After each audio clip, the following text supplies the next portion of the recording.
A história a seguir foi enviada pela senhora, que é que chamo de Mônica. Esta é a sua história.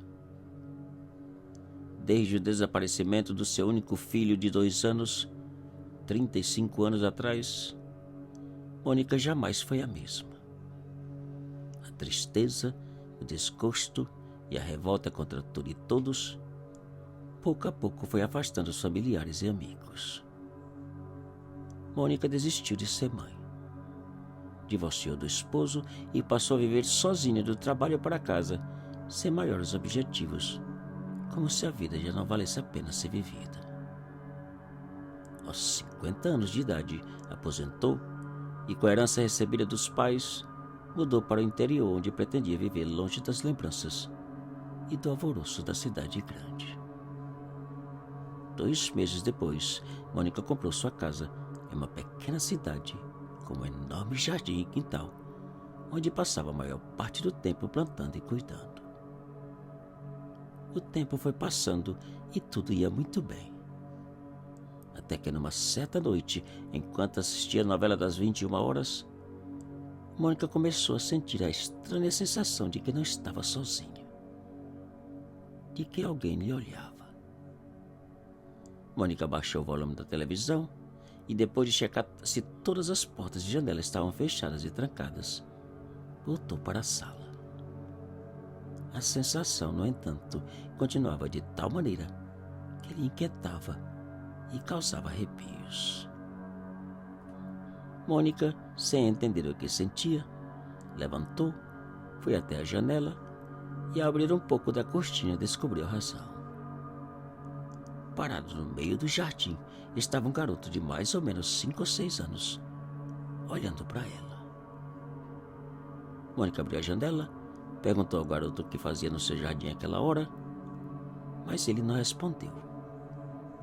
Virou as costas, caminhou até o portão e sumiu.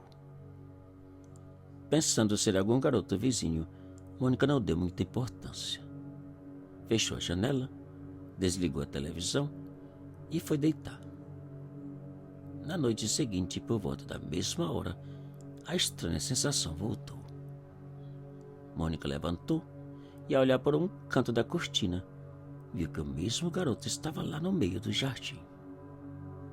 Mônica abriu a porta e da varanda perguntou o que o garoto queria. Mas ele não respondeu. Permaneceu calado e olhando para ela. Mônica perguntou qual era o seu nome e onde morava.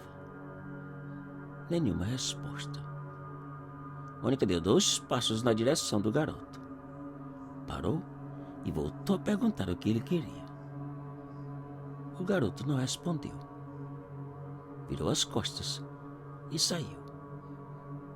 Mônica resolveu segui-lo para ver em que casa entrava. O garoto entrou na primeira casa à esquerda e sumiu no escuro em direção ao quintal.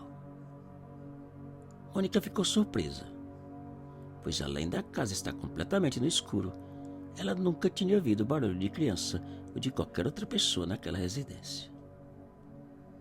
Mônica voltou para casa decidida a conversar com os pais do garoto no dia seguinte. No entanto, no dia seguinte, Mônica bateu e bateu na porta, mas ninguém atendeu. Naquela noite, o garoto não apareceu. Nem ele e nem ninguém da casa. Na noite seguinte, Mônica assistiu a novela na sala e depois foi deitar. E por volta das 2 da madrugada,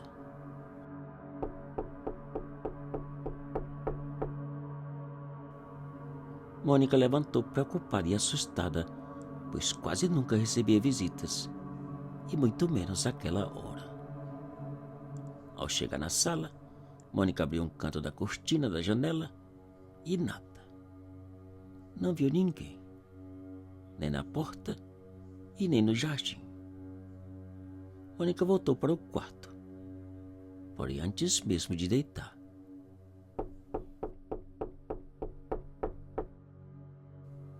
dessa vez ela viu quem batia. Era o mesmo garoto parado no meio do jardim, sozinho. Mônica pensou em sair e tentar conversar, mas achou melhor observá-lo e ver o que fazia. O garoto ficou olhando para a casa por alguns minutos e depois saiu. Mônica passou a noite pensando quem era aquele garoto e por que aparecia todas as noites. Por um instante, chegou a pensar no seu bebê. Impossível. Já havia passado muitos anos. Pela manhã cedinho, Mônica ligou para a polícia. Explicou o que passava e pediu por ajuda. Poucos minutos mais tarde, uma viatura chegou. O resultado foi o mesmo de antes. Ninguém apareceu. A casa parecia vazia. Um dos policiais prometeu investigar quem eram os donos da casa e saber da criança. Naquela mesma noite, o garoto voltou a aparecer. Mônica abriu a porta e pediu que ele não corresse ou sumisse. Que conversasse com ela. Que dissesse o porquê da sua visita e se podia lhe ajudar. O garoto baixou a cabeça e começou a sair do jardim. Mônica apressou atrás dele. Sem olhar para trás, o garoto seguiu até o portão da sua casa. Entrou e no escuro seguiu até o quintal, onde parou ao lado de uma velha caixa d'água. E ali ficou olhando para o chão. Mônica também entrou e, ao vê-lo parado, aproximou um pouco mais e perguntou qual era o significado daquilo ou o que ele queria dizer. O garoto não respondeu. Apenas virou para Mônica e, como num piscar de olho, desapareceu. Por um instante, Mônica ficou completamente paralisada, sem entender o que acabava de presenciar. Não podia acreditar que o garoto que ela viu nas noites anteriores e naquele exato momento não passava de uma visão espiritual. Mônica correu de volta para casa, medrosa e confusa. E acordada, passou toda a noite pensando no garoto e qual seria o verdadeiro significado de suas aparições. Naquela mesma manhã, Mônica ligou para o policial que prometeu investigar e contou o que havia presenciado. 2 dias depois, a polícia invadiu a casa e descobriram o cadáver de uma criança no quintal, debaixo da caixa d'água. Uma semana depois, a dona da casa foi presa e acusada de homicídio. Ao ser interrogada pelos detetives, a acusada revelou que décadas atrás ela foi até a cidade grande, roubou um pequeno bebê e o trouxe com a intenção de criá-lo como seu. No entanto, com o passar dos anos, o garoto começou a perturbar com tantas perguntas e, no momento de desespero, ela perdeu a paciência, o juízo e, acidentalmente, o matou. Ao saber da confissão, Mônica ainda pensou em fazer um teste de DNA, mas logo desistiu da ideia, preferindo não acreditar na coincidência e manter a esperança de que o seu pequeno bebê ainda vive.